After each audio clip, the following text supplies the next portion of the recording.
ફોનમાં કીધેલું છે તું કે ભાઈ અમારી ઉપર હુમલો થવાનો છે અમને અણહાર હતા જ તે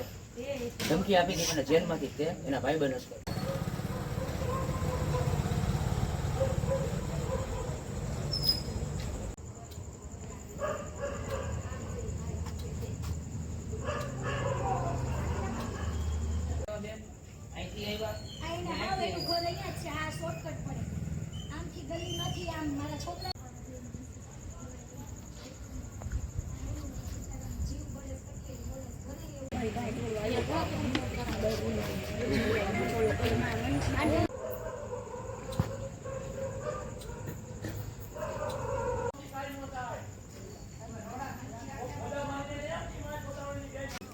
આવીને બીજી બે અમારી ગાડી જો બેન મારા પપ્પાની રિક્ષા છે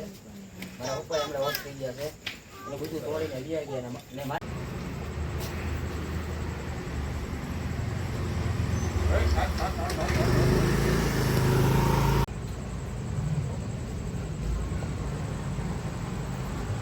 દઉં છું બેનનો નંબર લઈ લઉં છું મારી પાસે હતો જ છે